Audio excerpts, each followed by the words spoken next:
Hey there, it's Calvin Strawn, creator of the Find a Way to Win programs, talking to you about how to perform your best under pressure.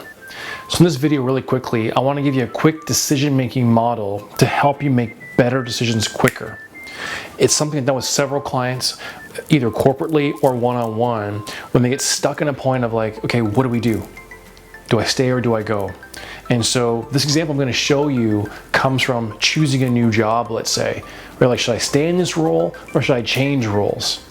Sometimes if the role is like excessively better, it's pretty straightforward, but sometimes it's not so clear. You know, so you have a hard time figuring out what should I do, and you get caught in this place of should I stay or should I go? Is this right or is this wrong? What do I do? So you call your friends, you call your family, you call your colleagues, and you're like, and you just can't quite get a handle on it. And so here I'm going to walk through this, and you'll have it on your own to say, okay, this is what I should do. So I'll walk through it step by step. Let's say you're taking on a new role.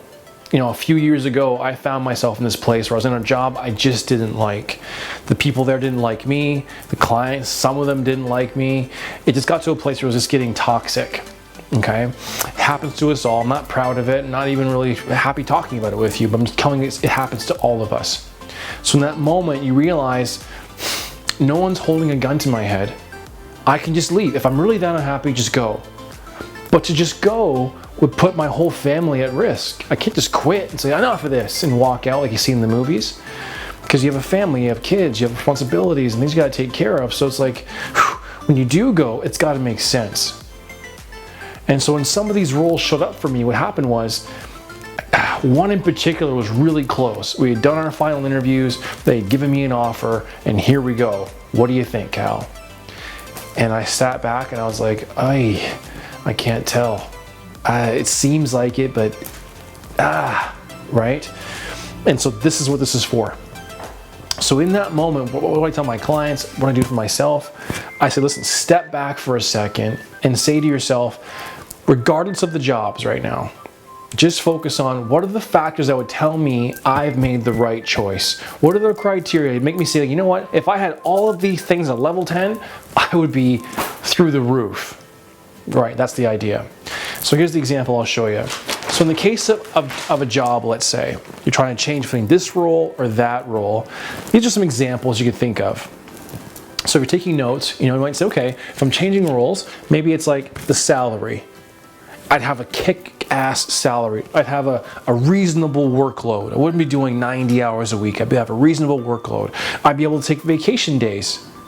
Like I'd have March break off and Christmas off, and I'd have 2 weeks at Christmas, and I have time for my summer vacation. It's like, it would be really great. I'd have bonuses I would get. Company culture would be really attractive. We want to talk to each other. They'd really connect as a group. The style of management would be nice. Also, potential for growth. And finally, commute. Now I know now you're watching this probably during the pandemic, so you're not commuting much. But back in those days, how much travel time was I going through? And so some of these are the criteria that I'd say, okay, if my choice was right, I would score top marks on these things. And if I got top marks on these things, I would know I've made the right choice. Follow me so far? Okay, great. Now, you know what I'll do? I'll actually include this in a small PDF below in the link. So when you finish watching this, go down below and you'll see in the PDF, I've given it to you already, all right? So here it is. It looks really small and ridiculous, but the idea here is just for me to show you, how it might work. And you go, Cal, come on, that's ridiculous. And I go, just watch this for a second. So all I've done is taken our criteria and put them on this pie chart. So back in the day, I took a piece of paper, drew 2 circles, put the criteria down, and then I evaluated it. It wasn't fancy booklets, it was just me and my workbook, okay? And so for option A, which was my current job, and then option B over here, I would go around and go, okay, if 0 is the center and 10 is the outside, how does this job score for salary? 0 being low, 10 being high, obviously. And I was like, well, salary, it's right about here. And I said, okay, so what's the workload like? Well, geez, the workload was way out here in the 10 almost. And then it was, okay, so how about vacation days? It was kind of crappy vacation days. How was the bonuses? Bonuses were even worse. Okay, so what was the culture like? Mediocre. I wasn't really happy there. Finally, what was the style of the management? Atrocious. right? And then what was the growth like? Medium. And finally, what was the commute? Well, the commute was actually pretty good. Okay, that's how I did it. And so as you look at this, you go, I can't really see what you're doing, Cal, but you look at this, you shade in this grid, right? You can kind of shade it in here and you'll see, okay, this is how this option A looks. Got it so far? Okay, so you're sitting, again, we're not judging yet, we're just having a nice little assessment here. Then I was like, okay, option B, the job I haven't got yet, they're just giving me the offer. And you go, okay, so what's the salary like for this job? And I was like, truthfully, it was kind of mediocre. It wasn't really great. It was about what I was doing, but a little less, and here's what I mean. They said, here's the actual salary, but if you hit your bonus, you're gonna get more. And I was like, ooh. So the salary is actually less, but if I hit the plan I get, and it's like, ooh, it's a low mark there. What was the workload? Unfortunately, it was like way up there as well, because it's gonna be a lot more. I was like, okay, that's interesting. How were the vacation days? Average, nothing too exciting here. What were the bonuses like? Eesh. Remember before I was saying salary was low? If I got the bonuses, great. So I gave the bonuses a midline. Why do I give them midline? Because they were kind of hard to achieve. Culture was medium. Management style, again medium. The growth, no, there was no growth. And then finally, what was the commute? The commute was horrible. Sorry, horrible. Low, 0 down here, right? Horrible, like I had to drive everywhere. And so now, in my grid, you're seeing now how this chart looks. And as you look at this, you go, okay, which one looks better? And you go, well, they look kind of the same. But I noticed on this one, there's a bit more good happening than over here, a lot of bad. Did you see that? Okay, now when you have it on your PDF, it'll really stand out. So what I'm doing is, I'm trying to take the decision out of your head.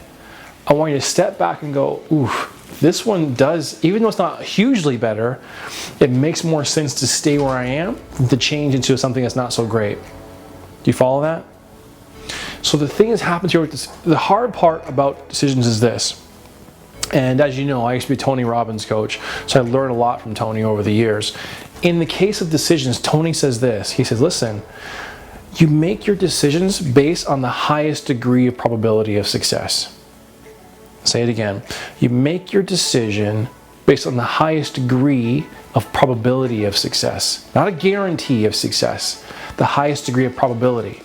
So the highest probability here of where I'm going to do better, unfortunately, was to stay in my current job. This role, they gave me an offer, they wanted me, and it was all enticing, but it wasn't going to be a higher probability of me succeeding than this one.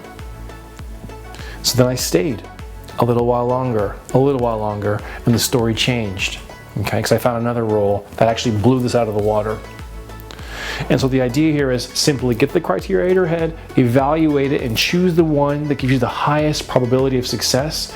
And if you do that, you'll find a way to win. And so I'm curious, folks, as I finish up here, please make a comment below. Give me your feedback on this video. If you want, please go on below, get the PDF.